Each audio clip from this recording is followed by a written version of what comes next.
Hello, and welcome back to the channel. This is episode 21 of my How To 125 series, 125 how-to videos for your Honda Super Cub C125.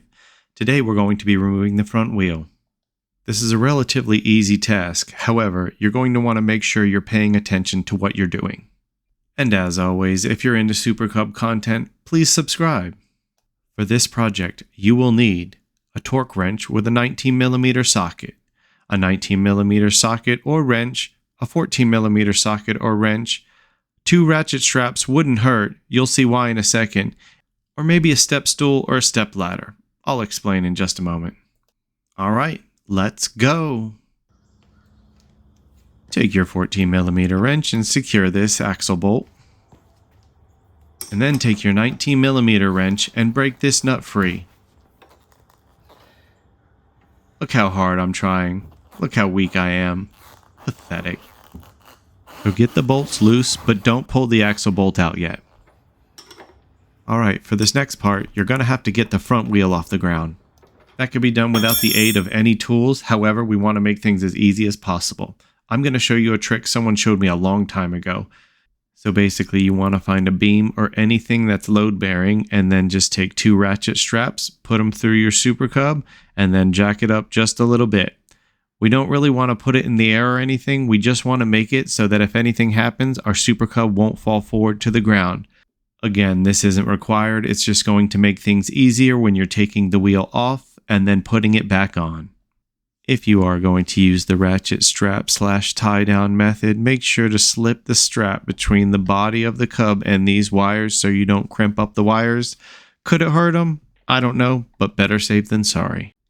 If you don't have tie downs, you can use something small such as a footstool or a step ladder. Just make sure you put a towel or rag down so you don't damage the forks. Make sure your Cub is off the ground, take off your loosened nut, and then you can go ahead and shimmy out your axle bolt. It should drop straight down, then wheel it straight out.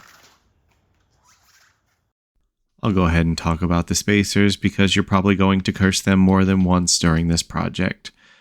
They're prone to falling out, and you want to make sure that they are in there properly when you put your wheel in. Make sure they are lubricated and make sure no debris is in this hole.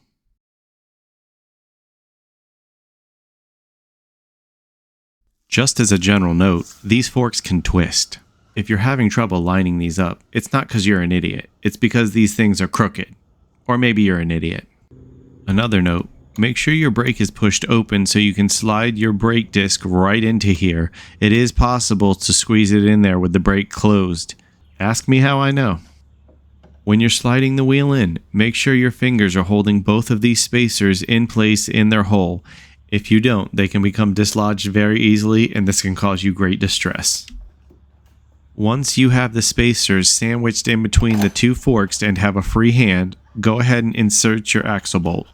Once you have everything lined up, the axle bolt should slide right through.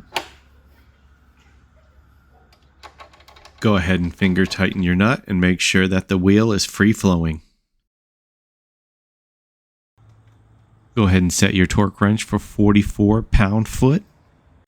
Go ahead and sit your fat down on the stool, secure your axle bolt with your 14mm wrench, then take your torque wrench and secure it to 44 pound-foot or 44 foot-pound. I'm not really sure, but I'm sure someone will correct me in the comments.